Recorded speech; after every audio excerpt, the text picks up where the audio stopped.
because that seems like kind of messy, We wouldn't do that in your own house, right? Well, we do it because we have here a collection of spiritual treatises and books and holy books from many, many different spiritual traditions. And we feel this being an interfaith sanctuary, this is a place where we can honor all these spiritual teachings and all the teachers who brought them and all the people whose shoulders we stand upon as we glean the insights and the wisdom from all these traditions. So with that, I will invite Chris up to, George is coming up to invite our ancestor, not George, Steve. Okay, there's going to be a test at the end of this, and I'm going to have to go through everyone and say your specific, no, forget that. Steve will come up and invite our ancestors to join us in community here and honor the land upon which we worship today. Thank you, Steve. Some days I'll answer to anything. I would like us to take a moment to settle into our hearts and invite in those ancestors into this room, into this sacred space. Our ancestors by heritage, by the land we walk in, those ancestors who are family,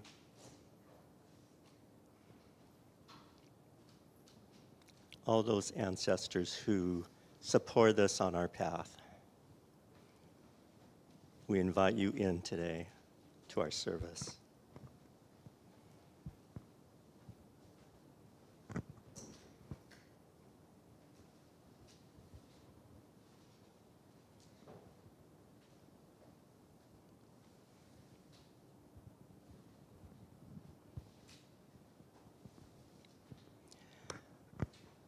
We would also like to take a moment to acknowledge the land we occupy is the stolen, traditional, ancestral, and unceded lands of the Duwamish, Suquamish, and Muckleshoot tribes. These are all tribes of the coastal Salish-speaking peoples who inhabited Puget Sound.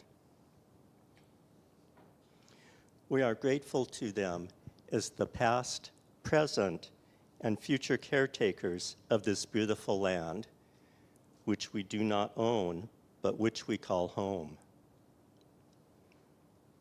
We acknowledge the burdens they carry due to ongoing colonialism. We are grateful for this land itself, the home of cedar, salmon, deer, and all those beings who were here long before us and our kin. We apologize to them all for any injustice enacted upon them. We must also recognize those Black, Brown, Asian, and indigenous peoples who helped build this country, but were often enslaved, exploited, or unpaid, and continue to face racism and discrimination. They require liberation and reparation in the name of healing, equity, and justice. We pray, one day, may we see ourselves as one and treat all beings as our sisters and brothers. Amen. I would also like to invite any of you who feel moved. This land in particular where this building sits was the home of the Duwamish. And we do have a way of supporting them through real rent. So if you're interested in doing that, you can go to Real Rent online, and it's also listed on our webpage. Thank you.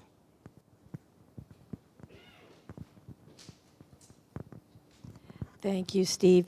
And now Chris is going to share some words for us honoring the divine feminine. Good morning. Welcome to Interfaith Community Sanctuary. I'm going to do something a little different that we don't normally do. I'm going to bring Our Lady down, and I'm going to pass her around to show what the image looks like.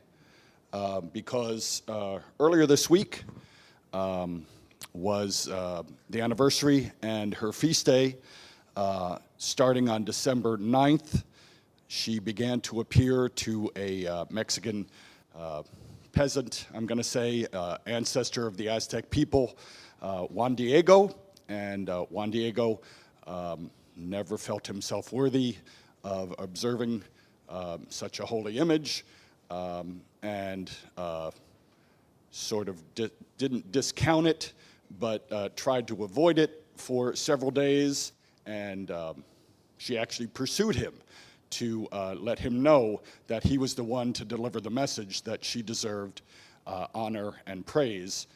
And after the 9th, the 11th, on the 12th, the Catholic Church has declared her that was the national, or her feast day, which coincidentally, not the 9th, the day of her first appearance, but the 12th was the day that the local bishop suddenly decided, maybe that this is a holy image, that maybe that the people of Mexico might get some benefit out of honoring that image. And one of the ways that he was able to decide that this was worth honor is that Our Lady had directed Juan Diego to gather some flowers. And even in December in Mexico, flowers weren't usually blooming at that time.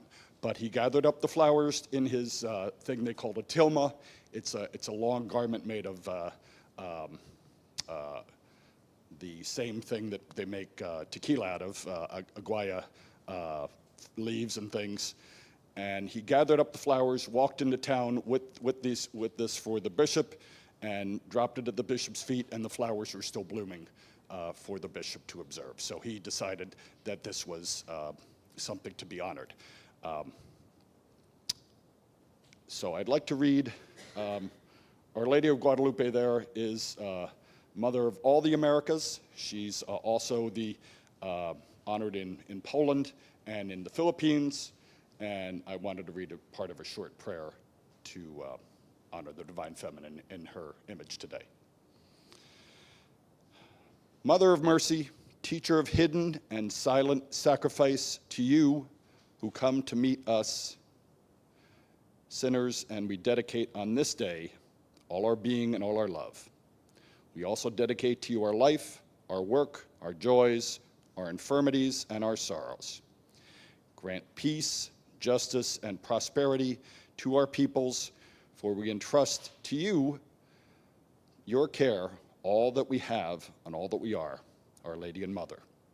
We wish to be entirely yours and to walk with you along the way of complete faithfulness to God and the Church. Hold us always in your loving hand. I'm a particular devotee of Our Lady of Guadalupe. There is a book downstairs if you wanted to learn more about her, and I thank you for your time and attention. Thank you.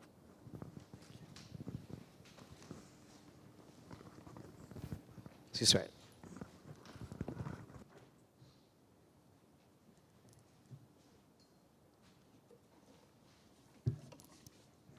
I'll be offering a chant to the Divine Mother. 3 of her names that you would find if you were in India and anywhere people love to chant. Jagadambe, Universal Divine Mother, Mother Durga, who helps us with courage and strength, and Mother Kali, who's the transformer.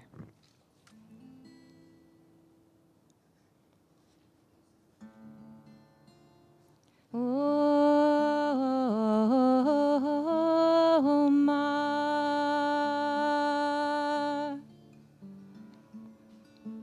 Oh, Ma.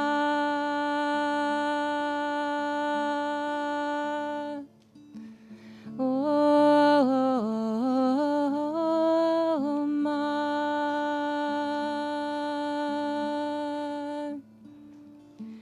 Ambe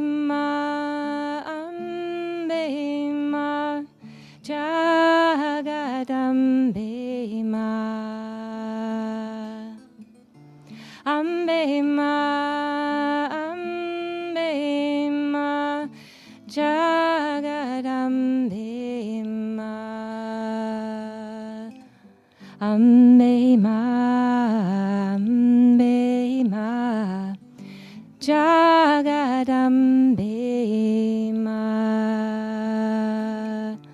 Durge ma, Durge ma, Durge, Durge, Durge ma, Durge ma, Durge ma, Durge, Durge, Durge ma, Durge ma, Durge ma, Durge, Durge, Durge ma, Kali ma, Kali ma, Kali, Kali, Kali ma, Kali ma, Kali ma, Kali, Kali, Kali, Kali, Kali ma, Kali ma, Kali ma, Kali, Kali, Kali ma, Ambe ma, Ambe ma, Jagadambe ma, Ambe ma, Ambe ma, Jagadambe ma, Ambe ma, Ambe ma, Jagadambe ma, Durge ma, Durge ma, Durge, Durge, Durge ma, Durge ma, Durge ma, Durge, Durge, Durge ma, Durge ma, Durge ma, Durge, Durge, Durge ma,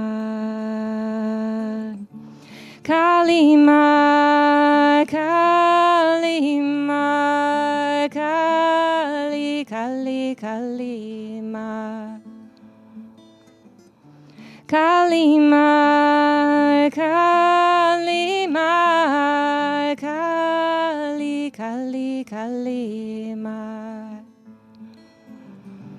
Kali ma, Kali ma, Kali, Kali, Kali ma, Kali ma, Kali ma, Kali, Kali, Kali ma.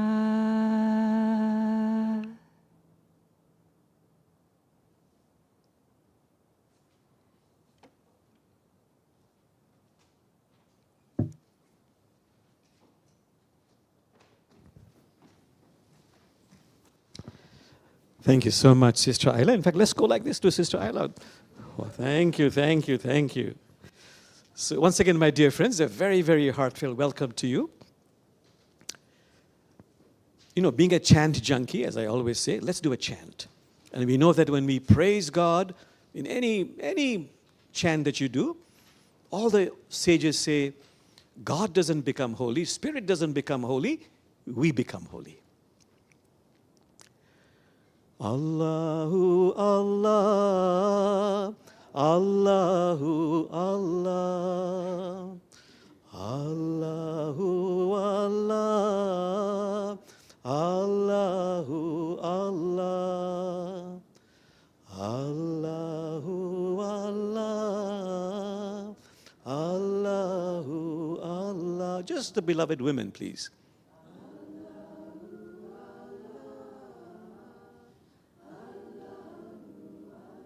Just the beloved men. Allahu Allah, Allahu Allah. Family all together. Allahu Allah, Allahu Allah. Once softly. Allahu Allah, twice aloud. Allahu Allah, Allahu Allah, Allahu Allah, Allahu Allah. And as the mystics say, becoming very still, silent, and being open to the glow of presence.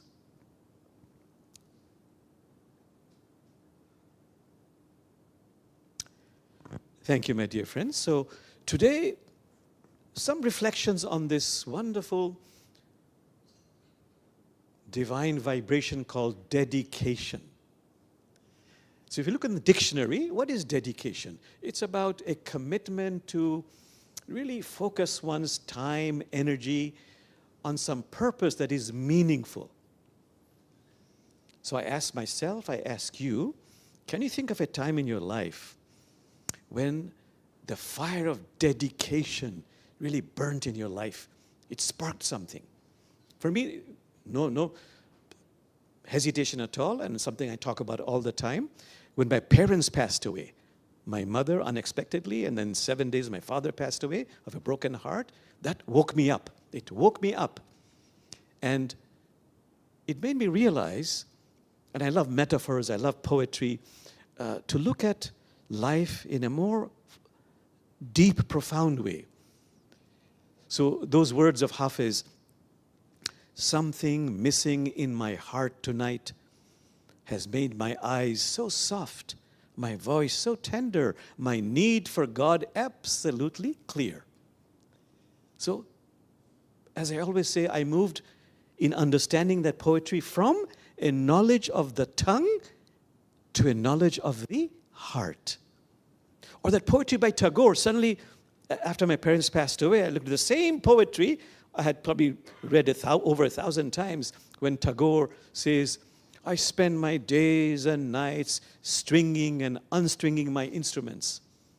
I spend my days and nights stringing and unstringing my instrument, but the song I came here to sing remains unsung.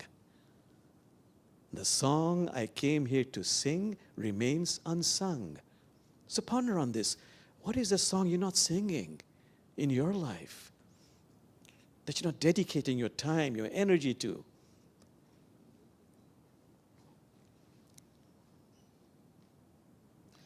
The other story I remember very well, which I like to repeat again and again and again for myself, is when I went to this conference. It was a Fetzer Institute conference in Michigan. There was this African-American activist, and I can't remember whether he was talking about himself or some other person. He said let's say it's about him. I was a very young boy. I went to school. I was the only African-American in that all-white school, and a white boy called me the N name. And I immediately slapped him. When I came home and told my parents, my father said, son, you stood up for yourself. You did the right thing. Well done. But his mother took him aside and said, son, so you slapped him. What good did that do? What good did that do? There has to be a better way.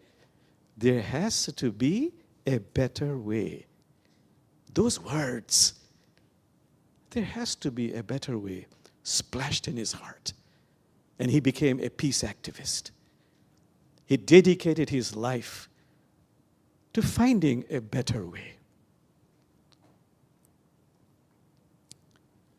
As some of you know, I've been with my Interfaith Amigos to Israel, Palestine, and I particularly remember a conference in Chiang Mai in Thailand, where there was this Palestinian woman whose husband was in the army, Israeli Defense Force, had been killed by a Palestinian.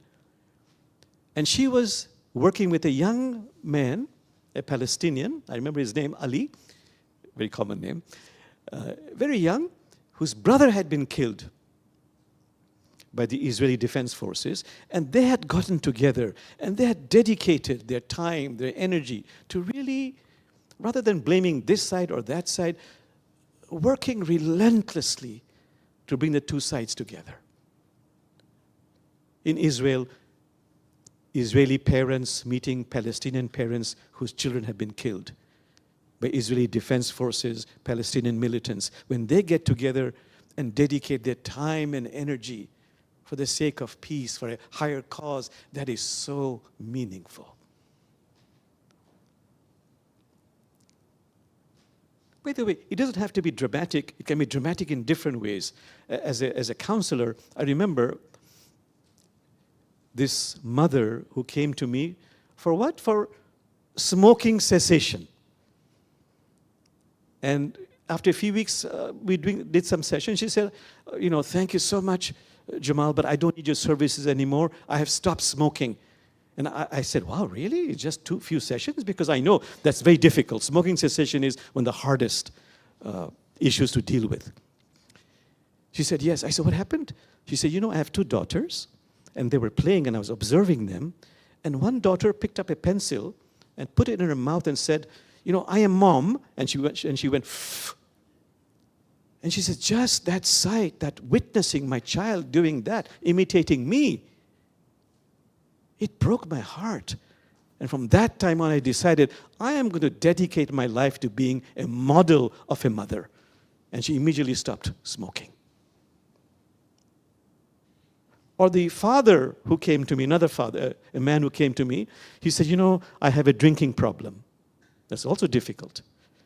Again, he comes back after a month or 2 months, I forget, and says, Jamal, I am not drinking anymore, and believe me, I will not be drinking for the rest of my life. And I kept checking back with him.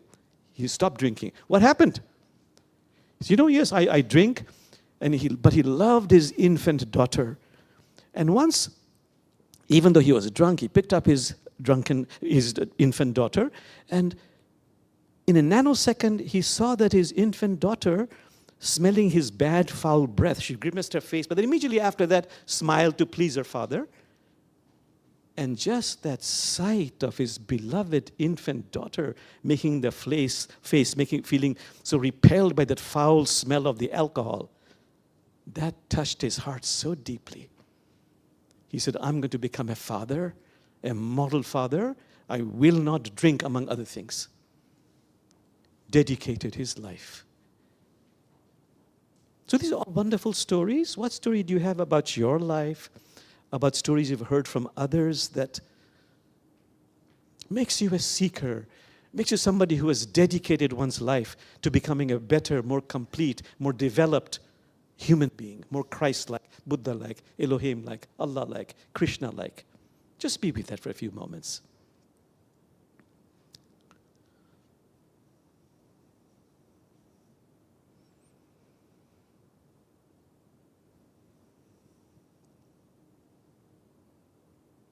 Okay, moving on. When I think of dedication, of course, we think of the dedication of parents for their children. How much time, how much energy they expend in taking care of their children. Prophet Muhammad, peace be upon him, he once said, and particularly the Quran focuses a lot on mothers. Every tradition does, actually. The Prophet Muhammad said, the sacrifice a mother makes when the child is not well, sick, all night long, the pain she feels, the care she exhibits, manifests for the child, you the child, you can never repay her all your life for her sacrifice one single night. And this irked one particular congregant who said, wait a minute. I don't think he said, wait a minute, but he was very respectful. Oh, Prophet Muhammad.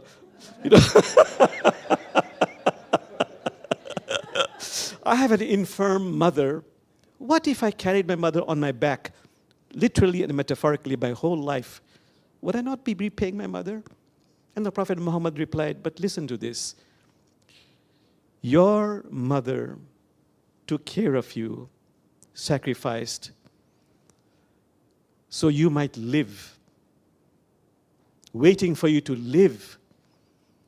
You making all this sacrifice, waiting for her to die. And there's that difference. The Quran says, if your parents are leading you astray, you have a right to disobey them. You have a right to disobey them. But the Quran says, in very imploring terms, please take care of your parents. Dedicate your life to taking care of your parents in their old age. So just be with that. Does that resonate for me?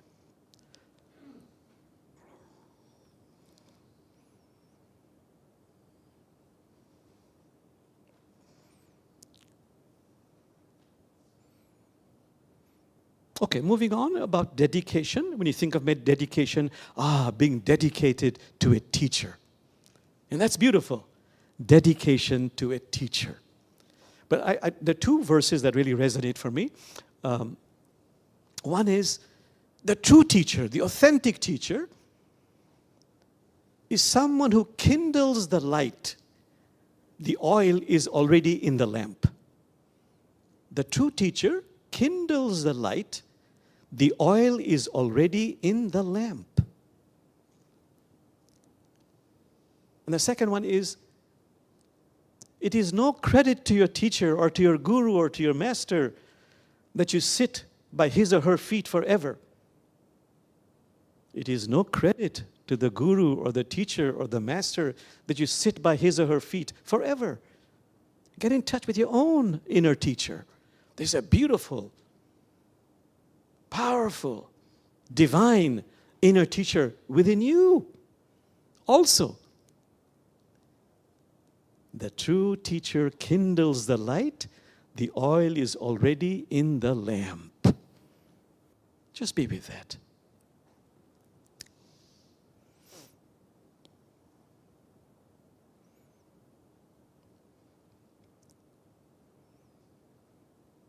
Another one. Very critical. Dedication to building, creating, having an authentic community in one's life. Authentic community. You know, I love those metaphors, which I love to repeat. A wall standing alone is useless. Add to it other walls. Add to it other walls. It can support a roof, even a granary. Only when ink joins with a pen can the blank paper say something. Even prophets needed companions. Rumi says, please, this is critical. Come out of the circle of time and enter the circle of love. But as the ages have evolved, what is authentic community? It has to pass through several gateways that my members of my community have to pass through. That constitutes an authentic community. What are the gateways if you look at all the world's religions? The first gateway is there is love between you and the other person or member of what you call community. There is trust, a willingness, a capacity, an ability to be vulnerable. Because without vulnerability, there is no authentic community. And the third one in all traditions is a love of truth, whatever that means. Living the truth. Love, trust, and truth.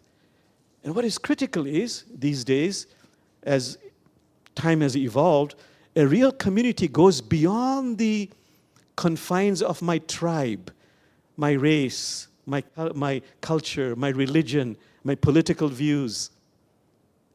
It is based on, essentially, among other things, kinship of spirit. Regardless of the race, regardless of the culture, of the religion, of the political views, kinship of spirit. Who is it in your life with whom you share, regardless of the tribal affiliations, you share a kinship of spirit? That is your real community.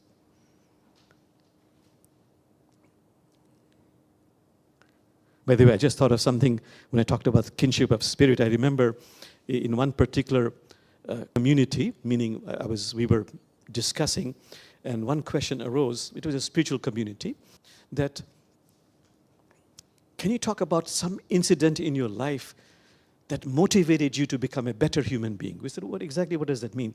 You know, it motivated you to let go of some ego trait or cultivate some divine quality, something which happened. The first thing that comes to your mind, And I was the first person that I was picked on. So I immediately, I immediately remembered, and it was very good. The first thing that comes to your mind, I remembered as a young man in my later teenage years, I was with a group of young men, and we were really making, as hormones are raging, talking about women all the time. Women, girls, women all the time. And we were actually making fun of one lady who was not good looking.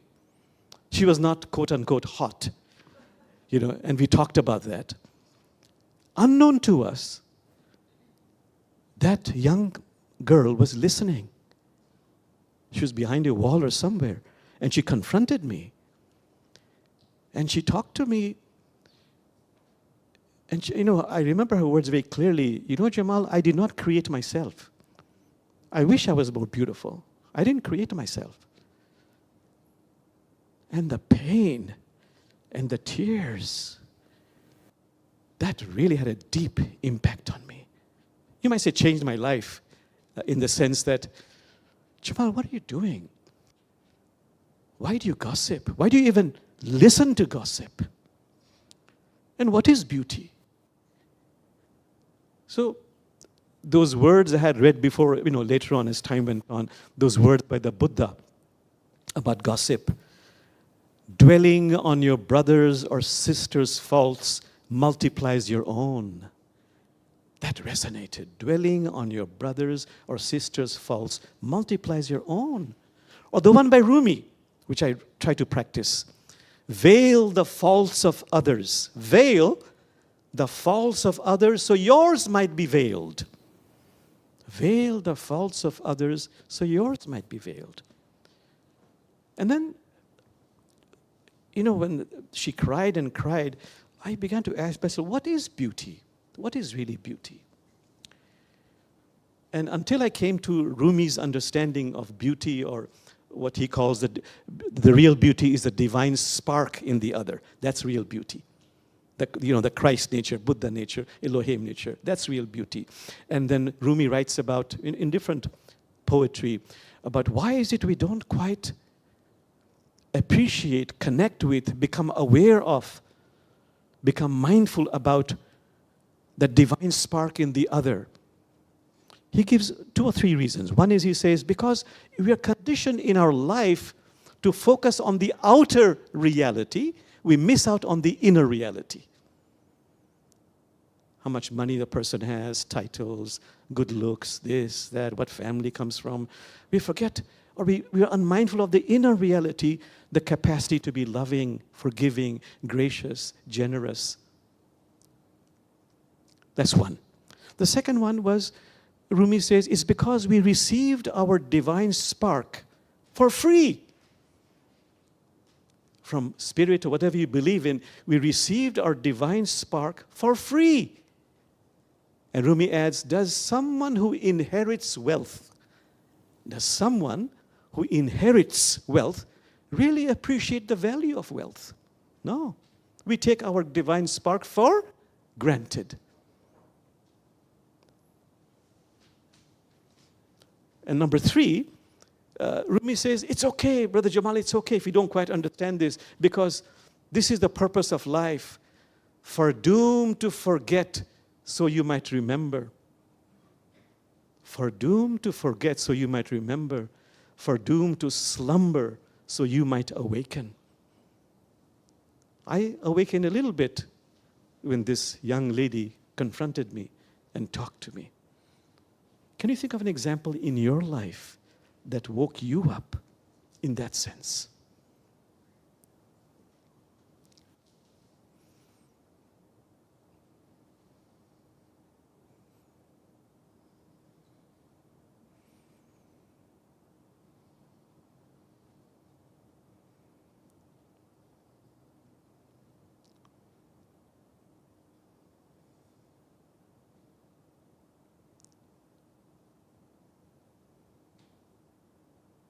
Okay, next question I would ask is, in what ways can I dedicate myself to fulfilling my purpose in life?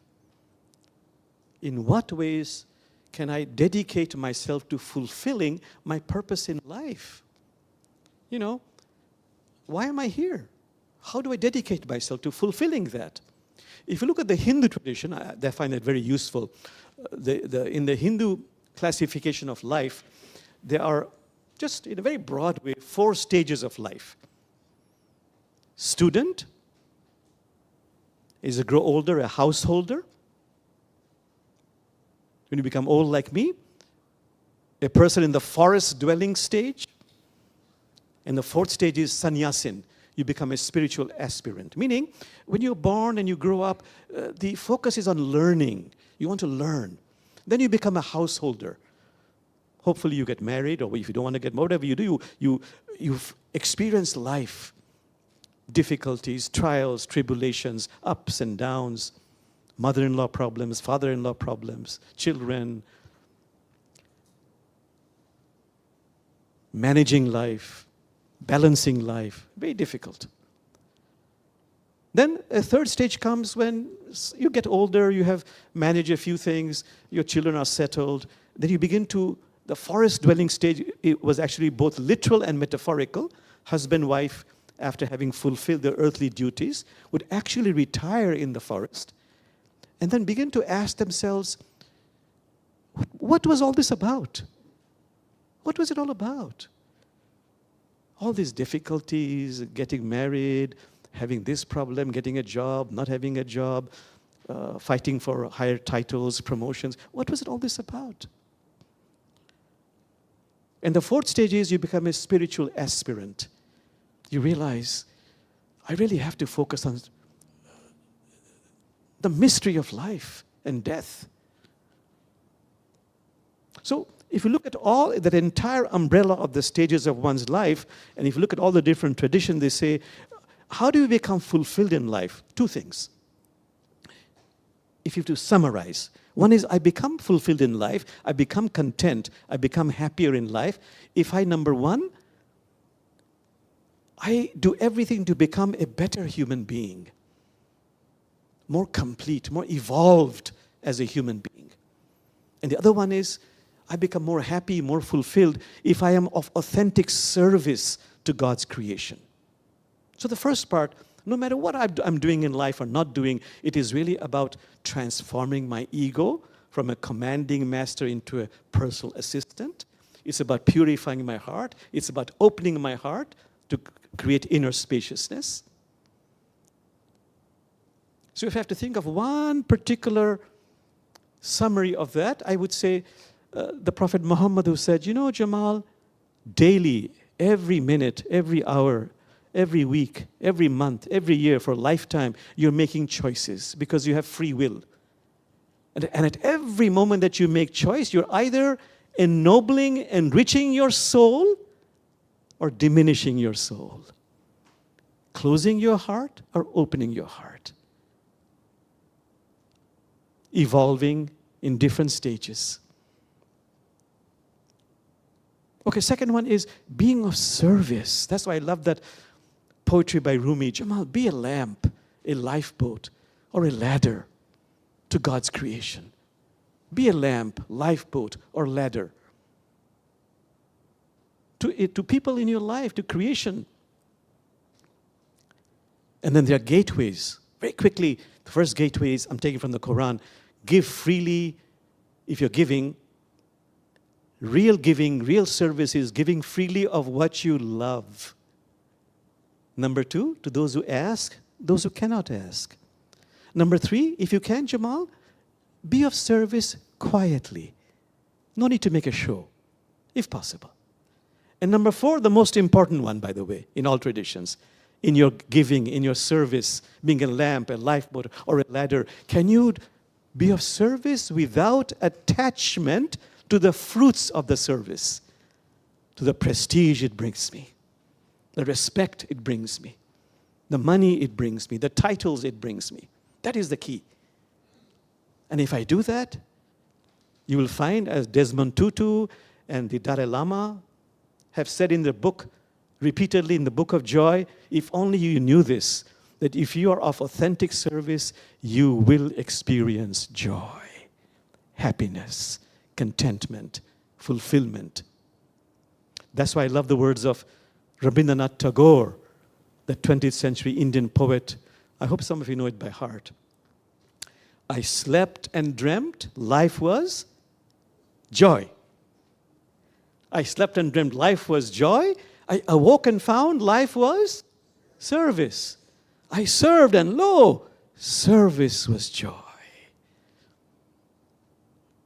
So Prophet Muhammad said, don't worry about being overly grand in your service. His famous words are, do good deeds according to your capacity.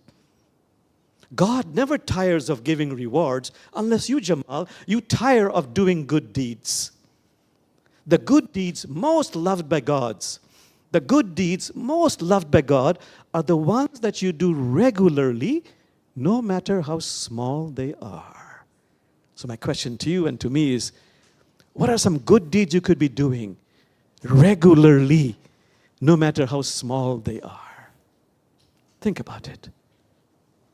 The good deeds most loved by God are the ones that are done regularly, no matter how small they are.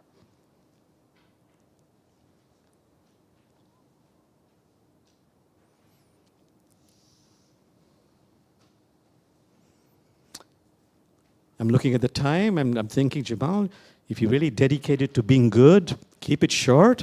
So some very quick, so I just touch on some bullet points. Dedication to God. Well, Jamal, the sages say, it's nice that you are really wanting to connect with God, with spirit, with divinity, with mystery. Oh, I really want to experience the glow of presence. But you must have, like Rumi says, oh, lover, show some passion, have some fervor, feel some excitement, rather than just praying and saying, oh God, I want to be close to you. Be passionate about it. The story I love is the Hindu story, the true story of that sage Ramakrishna, 19th century, and his very wonderful disciple, Vivekananda. You know, you see Vedanta societies all over America. That's because of Vivekananda, who came to America. So Vivekananda was once, they were bathing in the river. If you remember the story, Vivekananda says, oh, Master Krishna, Ramakrishna, I've been praying and this and that, but I don't seem to connect with God. I don't feel the presence of God.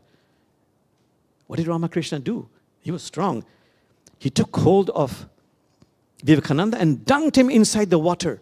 And he was flailing, flailing his arms this way, that way, trying to breathe.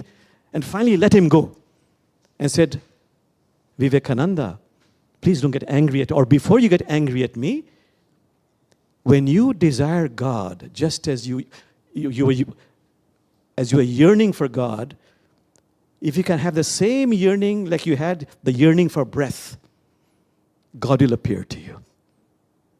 Increased necessity. Put some passion, put some fervor.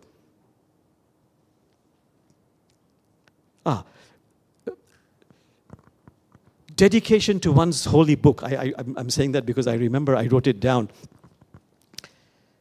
So Jamal, what does it mean that you dedicated to the Quran? I don't know, my reading glasses, I'll use my third eye.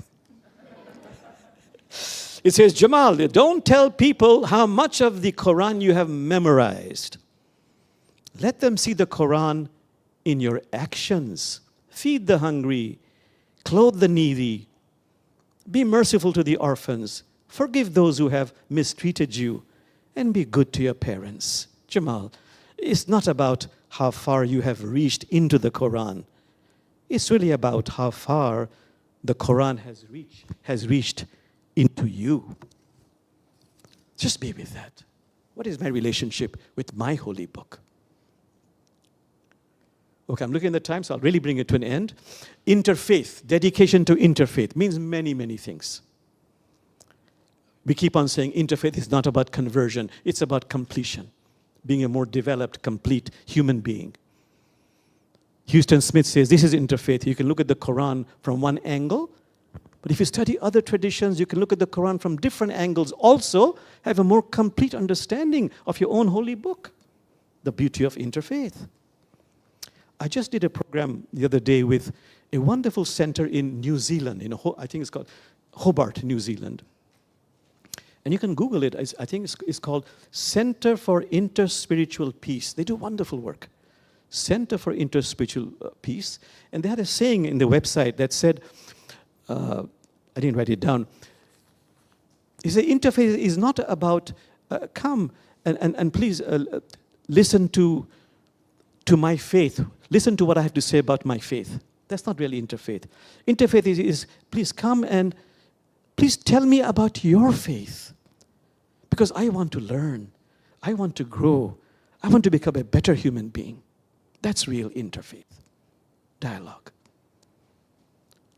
So now a question I'm asked all the time, Jamal, you speak so much about spirituality, and I want to just model it on what the Prophet Muhammad said when a Bedouin came to the Prophet Muhammad and said, "Oh, Prophet Muhammad, all this has become too complicated to me, these rituals, this theology. Just give me one simple advice, one simple practice." And the Prophet Muhammad said, "Absolutely." He said, what shall I do? And Prophet Muhammad said, "Just do this. Keep your tongue forever moistened with the name of Allah." So, you don't have to make things complicated. If you want to be spiritual, Brother Jamal, and to all of you, make a dedication to practicing 1 or 2 or 3 things, but do it regularly. Regularly. So what could you be doing regularly to become, quote unquote, spiritual? You can practice silence. I love to tell my heart, I love you, because I love the fact that spiritual teachers say Allah is outside of you and also inside of you, inside your heart. I love in my meditation and also in my waking hours to send out light and love. I love to repeat a mantra. I love that saying, "Oh God, I remembered you so much. Oh God, by repeating a mantra, I remembered you so much that little by little you arrived and little by little I departed." And the last thing I love, if nothing else, just express gratitude. I love the words of the Quran. The Quran says, everything which exists on the earth and the heavens extols the limitless glory of God. Everything which exists on earth and the heavens extols the limitless glory of God. So Jamal, when you're expressing gratitude, you are joining a cosmic chorus. And you feel uplifted, exalted. And now I'll really be quiet and ask yourself, what is a simple 1 or 2 or 3 spiritual practices that I can dedicate myself, my daily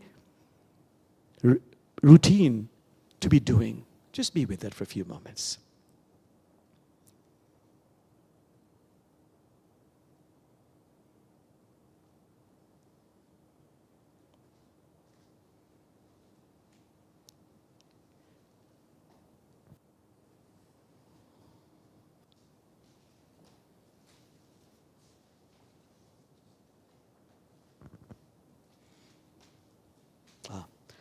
My friends, I have a very short meditation because of the time I took.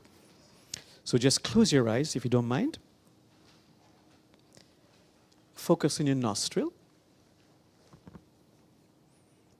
And simply be present with the breath. As you inhale and as you exhale, just this much.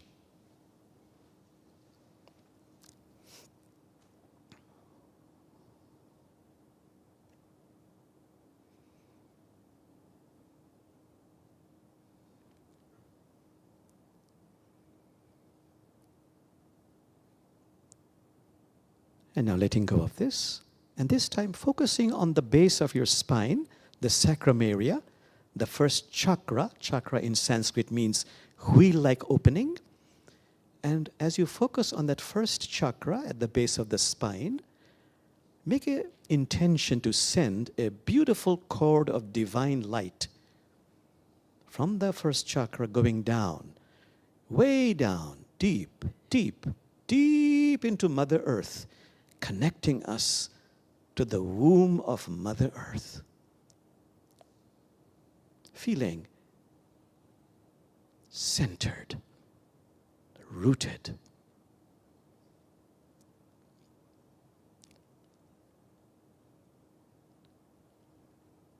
And now let go of this. And this time, focus on the crown of the head, the crown chakra. They say this is the opening through which spiritual energy flows into us. So focusing on the crown chakra, crown of the head, and then make an intention to pour out, any color by the way, a beautiful cord of light flowing from the crown chakra going up, way up, higher, higher, higher, piercing those mysterious realms and connecting us to the heart of heaven. Feel that, please.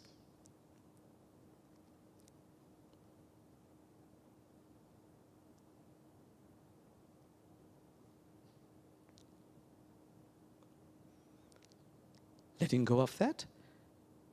And now this time focusing on the physical heart. Our heart has been yearning to connect with us. Please be mindful of the heart. And listen to what the heart says. Because God speaks to the heart. God says to each one of us. And we listen with our hearts. God says, beloved one, I cannot be contained in the space of the earth.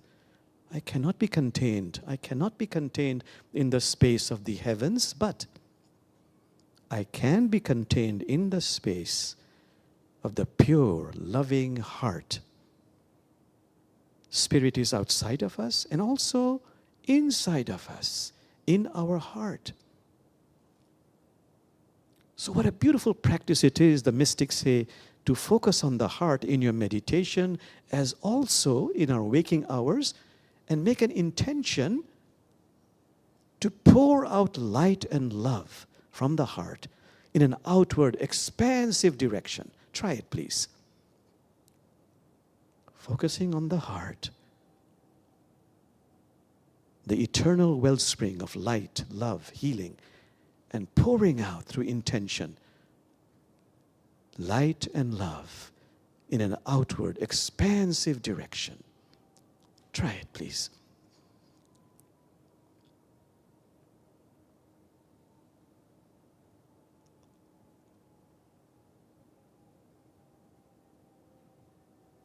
And the more we pour out, the more we radiate, the more light and love we become filled up with. It's a law, ancient and inexhaustible.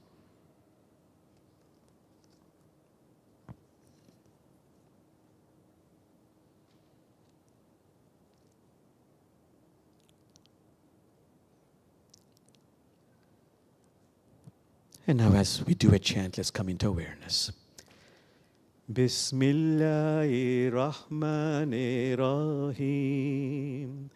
Bismillahirrahmanirrahim. La ilaha illallahu. La ilaha illallahu. And gently open your eyes. And maybe Sally Jo, you can talk about sharing the wealth, and Isla Ross can do a music or song. Yeah.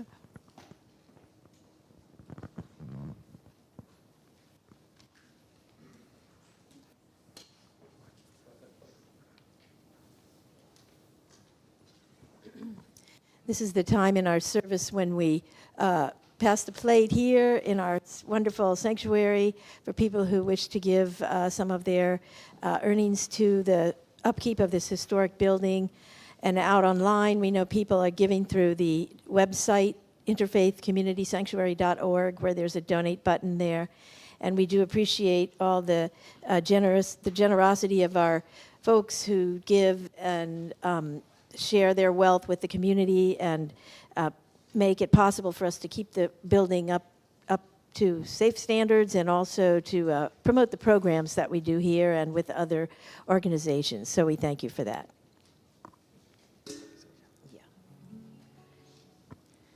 Shri Ram, Jai Ram, Jai Jai Ram. Shri Ram, Jai Ram, Jai Jai Ram. Shri Ram, Jai Ram, Jai Jai Ram.